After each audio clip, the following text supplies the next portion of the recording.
तो जय हिंद दोस्तों, इस वीडियो में आज हम लोग वृत्त यानी कि सर्कल के बारे में समझने वाले हैं। तो चलिए हम शुरू करते हैं। सबसे पहले हम समझते हैं कि आखिर वृत्त यानी कि सर्कल दिखता कैसे है। तो दोस्तों वृत्त जो है कुछ इस प्रकार से दिखता है। कॉपी पे आप कैसे बनाते हैं, सबसे पहले कंपास को लेते हैं, फिर उसमें पेंसिल को खोसते हैं, पन्ने पे रखकर ऐसे घुमा देते हैं, इसी को हम वृत्त बोलेंगे। कंपास का जो नोकी होता है, पन्ने के जिस भाग को हलता है उसको हम यह वाला समझते हैं, और इसको हम क्या बोलते हैं, तो इसको हम बोलते हैं केंद्र। बिल्कुल आसान है, बिल्कुल सिंपल है, समझ जाइएगा। और देखिए यह जो दोस्तों आप लाइन देख रहे हैं, इसको हम क्या बोलेंगे, तो इसको हम बोलते हैं परिधि। क्या बोलते हैं सर, तो सर इसको हम बोलते हैं परिधि। परिधि को अंग्रेजी में हम क्या बोलते हैं, तो इसको हम बोलते हैं सरकमफेरेंस। ठीक है।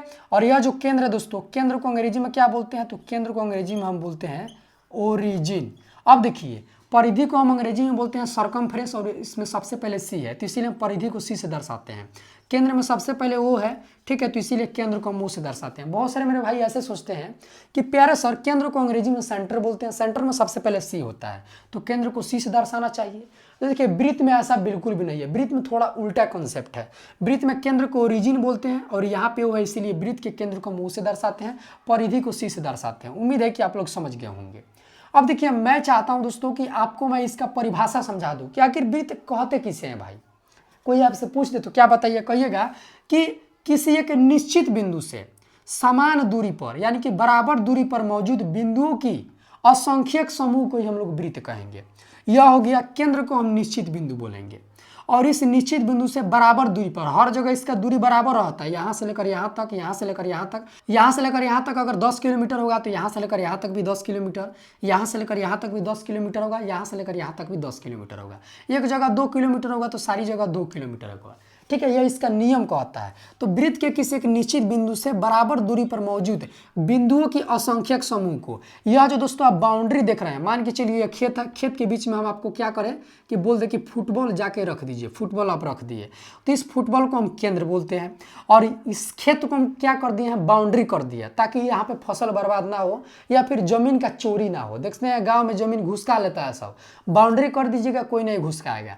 तो यह जो बाउंड्री है, इस बाउंड्री को बनाने में क्या क्या लगता है, तो ईटा लगता है, बालू लगता है, सीमेंट लगता है। भाई जिस तरह बाउंड्री को बनाने में ईटा बालू सीमेंट लगता है, उसी तरह वृत्त के परिधि को बनाने में बहुत सारे बिंदुएं लगती है, बहुत सारे क्या लगता है, बिंदु लगता है।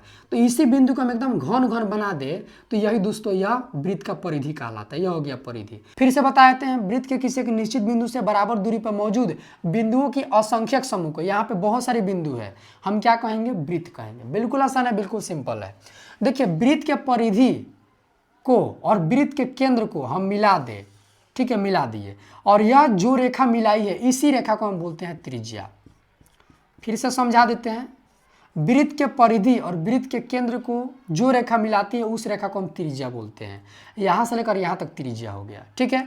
और त्रिज्या को अंग्रेजी में क्या बोलते हैं, तो त्रिज्या को अंग्रेजी में बोलते हैं हम लोग रेडियस।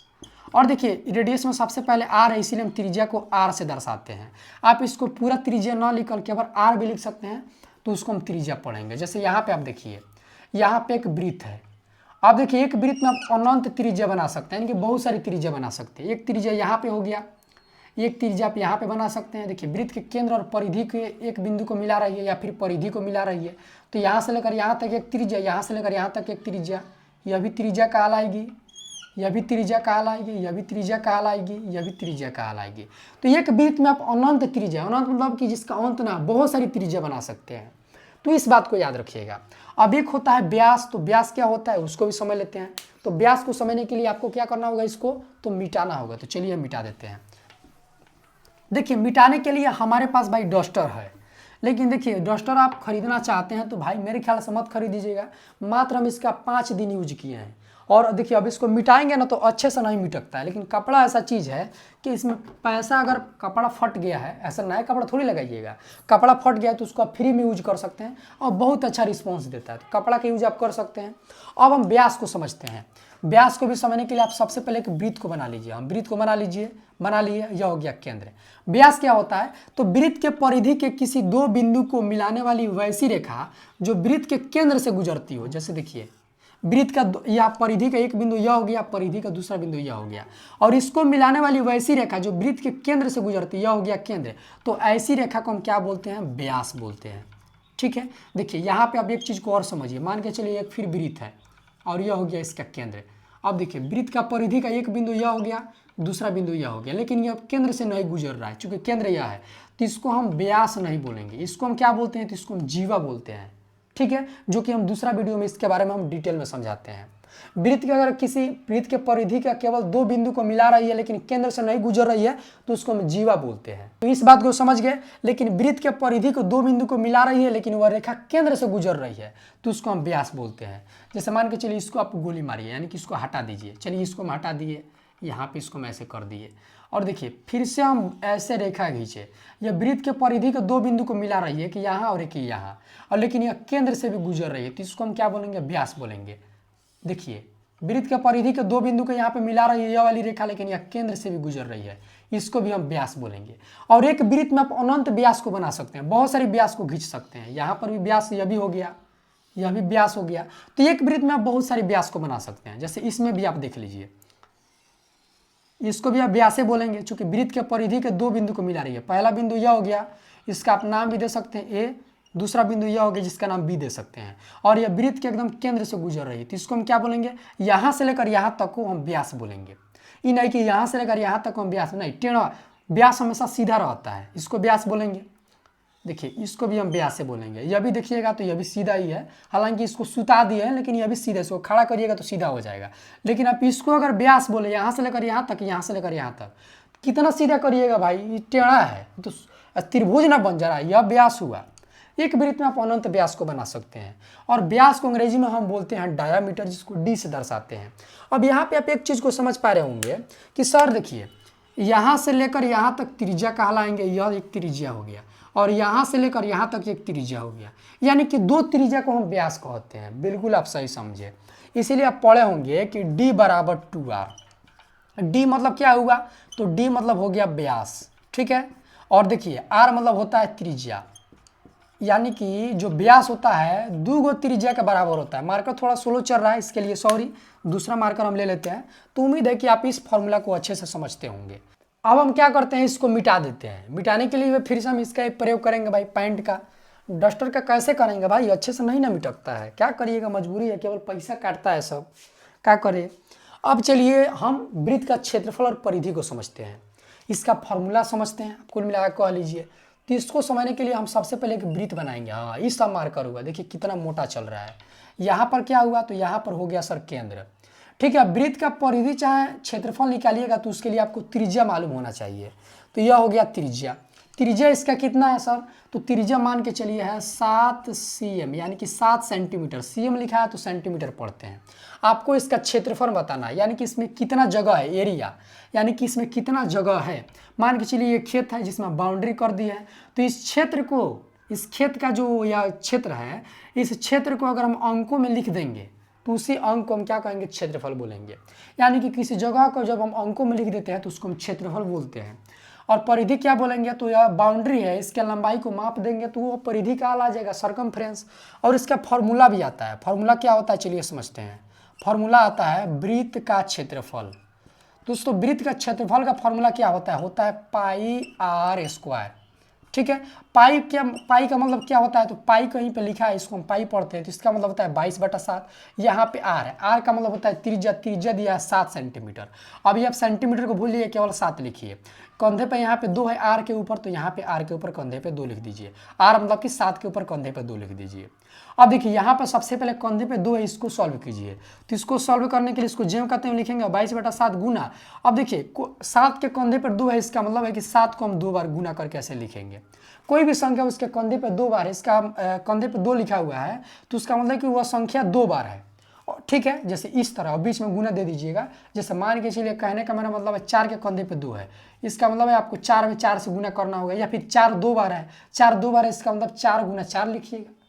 8 के कंधे पे कहीं पे 3 लिखा हुआ है, इसका मतलब है कि 8 3 बार है, 8 गुना 8 गुना 8, या 8 में 8 से 3 बार गुना कर दीजिए, ऐसे हो गया। तो यही हम कहते हैं। आप इसको कटा लीजिए, यहाँ पे बट्टे के नीचे 7 है तो इस 7 से यह जो 7 कट जाएगा। अब देखिए बट्टा के नीचे 7 है, यह खत्म हो गया, तो 22 और 7 बच गया, इसको गुना करिएगा तो यह आ जाएगा 154।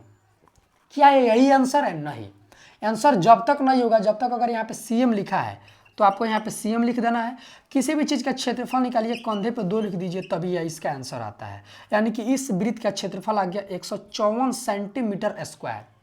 केवल सेंटीमीटर लिख दीजिएगा, कंधे पर 2 नहीं लिखिएगा, गलत हो जाएगा। अगर CM का जगह M लिखा है तो आपको यहाँ पे M लिखना है, ठीक है, और फिर कंधे पे 2 लिखना है, चूंकि क्षेत्रफल निकाल रहे हैं। ठीक है, तो उम्मीद है कि आप समझ गए हैं कि क्षेत्रफल कैसे निकालेंगे। अब परिधि कैसे निकाला जाता है, चलिए हम आपको सिखाते हैं अच्छे से। वो अभी बहुत ज़्यादा आसान है। अब मुझे लग रहा है कि भाई साहब यह मार्कर है। अब यह भी मुझे लग रहा है भाई कि हाँ, अब आप लोग मैथ को अच्छे से क्या कीजिएगा, फील कीजिएगा। मैथ को पढ़ना बड़ी बात नहीं है, मैथ को फील करना बड़ी बात है।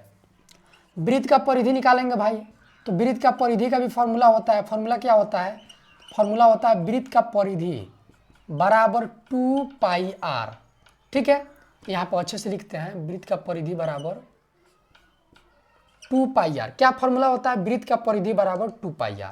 यहाँ पे बराबर है तो बराबर, ठीक है। या जो वृत्त का परिधि लिखा है इसको आप फिर से ज्यों कहते हो, यहाँ पर भी लिख सकते हैं, नहीं भी लिखिएगा कोई भी बात नहीं है। यहाँ पे 2 है तो 2, इनके बीच में हमेशा गुना हर जगह छुपा होता है। 2 यहाँ पे है गुना, पाई, पाई का मतलब होता है 22/7। कहीं पे दोस्तों पाई लिखा है तो इसका मतलब होता है 22/7 या 3.14। लेकिन याद रखिएगा, आप केवल 22/7 का ही प्रयोग कीजिएगा, 3.14 का प्रयोग नहीं मत करिएगा।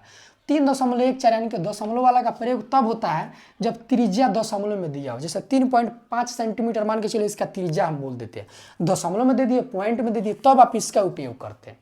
लेकिन अगर दशमलव में त्रिज्या नहीं है तो आप इसका उपयोग न करके बट्टा वाला का उपयोग करिएगा। फिर से यहाँ पे गुना है, गुना दे दीजिएगा।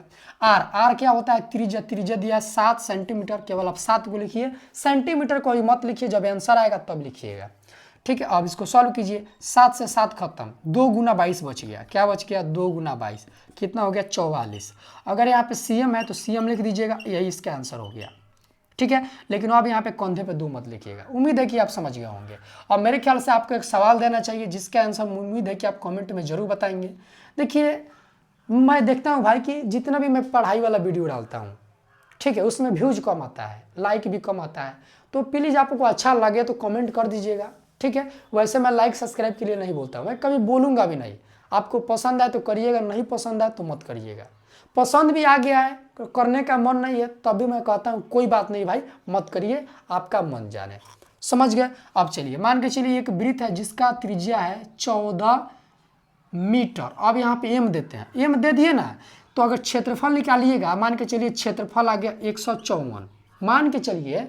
लेकिन अगर क्षेत्रफल निकालेंगे तो आंसर में आपको, अगर यहाँ पे M है तो M लिख दीजिएगा, कंधे पर 2 लिख दीजिएगा, तब इसका क्षेत्रफल हो गया। अगर मान के चलिए इसका परिधि निकाले, परिधि आ गया 44, ठीक है, परिधि आ गया मान के चलिए 44। अब ऐसा वैसे आता नहीं भाई, मैं ऐसा एग्जाम्पल के थ्रू आपको बता रहा हूँ। परिधि मान के चलिए आ गया 44, जब परिधि आ गया 44 तो आपको यहाँ पे M लगा देना है, इस CM की जगह आपको M लगा देना है, और यही दोस्तों इसका आंसर हो गया। कंधे पे यहाँ पे आपको 2 नहीं देना है। तो उम्मीद है दोस्तों आप इतने सारी बातों को अच्छे से समझ गए होंगे। अब इसका जो आप लोग क्या करना है, कमेंट में बता दें, नहीं मत करिएगा कि यही इसका आंसर होगा, नहीं, इतना नहीं आएगा, करके देख लीजिएगा, जानबूझ के नहीं लिखे, क्योंकि आप डायरेक्ट इसी को छाप देते। तो दोस्तों आज के लिए इतना ही, फिर मिलते हैं किसी खास वीडियो में, तब तक के लिए जय हिंद, वंदे मातरम, हंसते रहिए, मुस्कुराते रहिए।